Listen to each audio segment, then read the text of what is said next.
est-ce que yéen a ngi xalaat ci candidat bi ngeen war a samp pour wote 2012 yi. Parti démocratique sénégalais. ba fi may toll nii. am na candidat boo xam ne nii comité directeur am daje na waxtaan ci seen biir ba proposer benn candidat bu tudd Abdoulaye Wade. mais kooku gars yi bañ nañ nee nañ mënul. waaw mais xam nga ñun politique la ñëpp politique la ñu def. ku mu neex nga bañ campagne bi. waaye sunu warugar ñun mooy. en tant que parti politique. ñu fexe ba sunu candidature boobu ñun ñu accepté ko au sein des instances du parti proposer ko le bureau politique mu proposer ko le congrès bi adopté ko. maintenant ñeneen ñi aussi bu leen neexee ñu wax ni candidat bi li kan. waaw loolu yéen a ko nangu yéen a ko samp mais ñi gars yi rawatina waa M23 ak ñu bëri ci société civile bi bañ nañ ko boobu candidature. oui mais ñoom bu leen neexee ñu bañ ko mais ñun xam nañ ni en tout cas ki nga xam ne moo war a wax bu bis baa bu waxee danañ xam mais pour l'instant li ma xam mooy parti démocratique Sénégal am na candidat CAP 21 am na candidat ASC am na candidat kuréel yëpp boo leen boolee. ñoom d'accord nañ ci kan mooy seen candidat muy maître Abdoulaye Wade kooku ñun ci en tant que parti danañ ko yóbbu ci suñu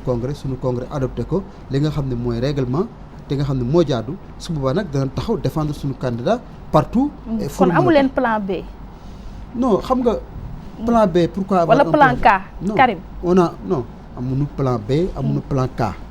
on a un plan c'est un seul plan c'est le plan boo xam ne Abdoulaye Wade mooy suñu candidat y en a pas deux. yaa ngi wax ci seen structuration PDS ak congrès bi nga ne ci ngeen di samp seen candidat officiellement mais yéen li ngeen jotagum liggéey ci structuration boobu rawatina renouvellement UJTL yi am na jafe-jafe ndax ba léegi coow li mu ngi ci biir ndawu PDS bi. mais c'est normal que mu am coow xam nga un parti au pouvoir bokkul ak un parti d'opposition parce que dans l'opposition nous avons été dans l'opposition pendant 26 ans. boo nekk opposition yéen ñëpp da ngeen def loo xam ne nii pour defar la pour que ngeen egg au pouvoir mais dès que vous arrivez au pouvoir kenn ku ne day bëgg di xëcc pour jëmale ci boppam wut ay clan de gauche à droite fàtte intérêt wu parti bi nga xam ne moo tax nga nekk fi donc bu ñu demee ba tey ñu ni nañ def le renouvellement des jeunes après des femmes après des anciens pour dem au congrès mais quand même sénégalais yi nga xam ne xam nañu luy politique xam nañu luy démocratie war nañ reconnaître que ni aussi am na ay procédures yoo xam ne dañ ko sampoon am une commission boo xam ne moo ci liggéey dem sur l'ensemble du territoire national def des renouvellements ci dëkk bu ci nekk mu am kenn koo xam ne génn na fa ak foo xam ne ni fu ci nekk am na benn noyau dur bu fa génn ñoom ñoo dem au niveau national ñu def seen ay élections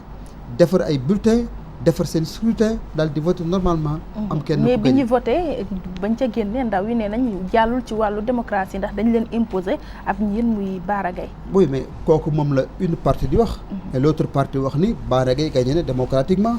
léegi je pense que li amoon solo mooy ñële contesté nañu mais bi ñu toogee waxtaan aujourd'hui je pense que nous sommes en famille jëfa nañu trouver une solution. li am solo léegi mooy que toute la jeunesse war a mën a àndandoo nekk benn pour que cette candidature bi nga xam ne am na une partie de l'opposition bu koy contester suñu jeunes yi war a mën a jouer seen rôle à l'intérieur du parti pour mën a convaincre et montrer aux Sénégalais pourquoi suñu candidature bi baax na soo jigéen ñi aussi jigéen ñi feront aussi la même chose. balaa boobu placement carte PDS yi dafa amoon njuuj njaaj ci wàllu koppar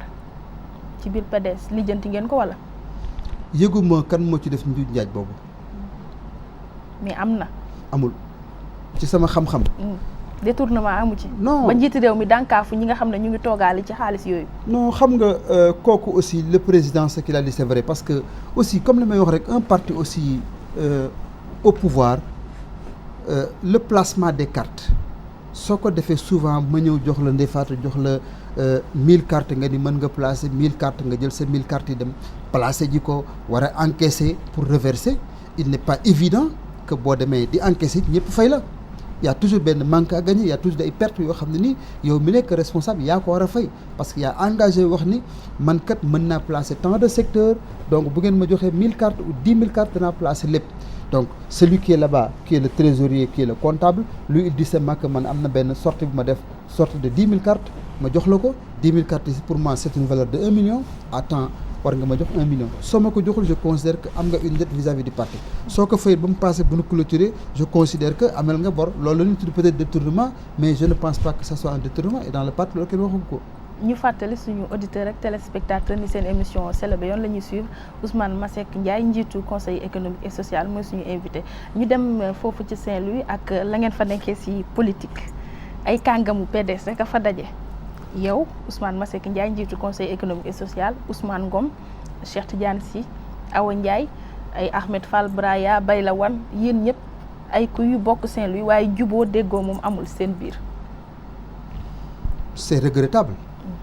parce que il faut avoir le courage de dire que c'est regrettable que responsable yi déggoowuñu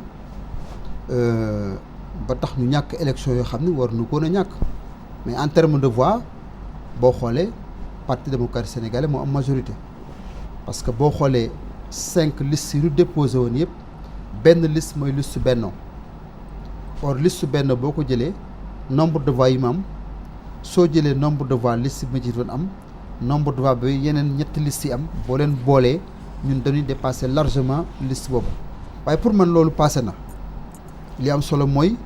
gagné nañu il faut reconnaître qu'il y a une défaite. mais ba léegi déggoo amagul ci seen biir. oui mais dana am déggoo parce que bële passé peut-être dañu woon que na fi jóge keneen toog. muy yow waaw mais tey moom dañ naan ñun ñëpp dañu war ni kii na fi toog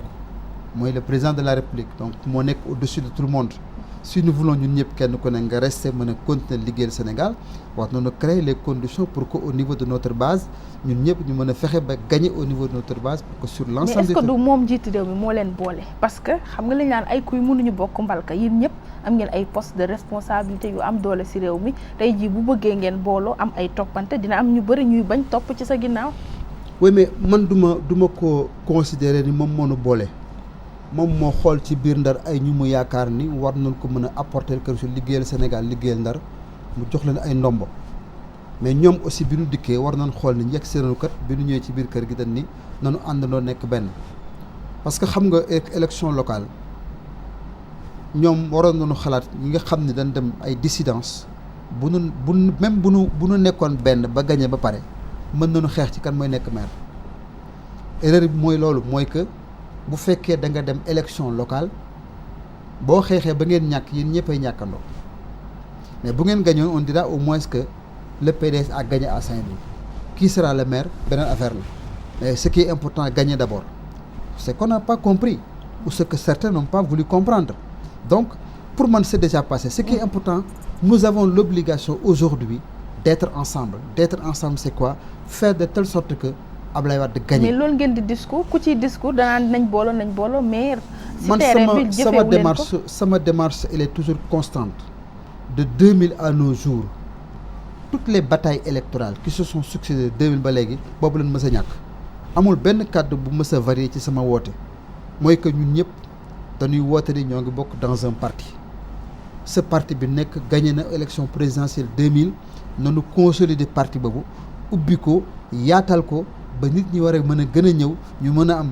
des secteurs yu gën a bari nit ñi mën a am ay conviction ci li ñuy liggéey ñu liggéeyal askan wi pour mën a rester longtemps. Si on ne le fait pas très rapidement aussi on va quitter. boobu passé muy 2009 bi ngeen am sanction ci vote boobu yow ñu foog ne yéen dinañ leen sanctionné yéen responsable PDS yi yow un mois après ci la Wade woo jox la conseil économique et social ressuscité ko jox la ko lan mooy sa secret. non y a pas de secret je suis un Sénégalais comme n'importe quel Sénégalais moo nawoo benn Sénégalais apolitique jox ko. comme mais lu tax mu woo la au lieu mu sanction ñi doon xaar sanction mu far jox la sax. ba dàq la nga nekkoon c'est normal que yow nga yaakaar ni war nañ ma sang ndax ñàkk naa mais man su ma defee une lecture politique de 2000 à nos jours sur le nombre d'électeurs yu ñu am de 2000 ba léegi damay gis une progression ci li ma jiite woon man. parce que su ma xoolee élection 2000 ñaata électeurs ñoo voté pour Wade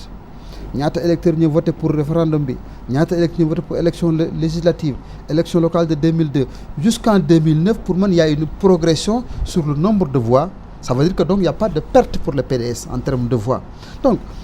c'est pas parce que j'ai perdu aujourd'hui qu'il faut dire que il faut que ça qu'il soit sanctionné même si on me disait que joxuñu leen toogal duñu la jox dara mais c'est par conviction que je dis je suis au PDS donc c'est pas parce que joxuñu ma que damay gedd damay def nangam ça je ne le ferai pas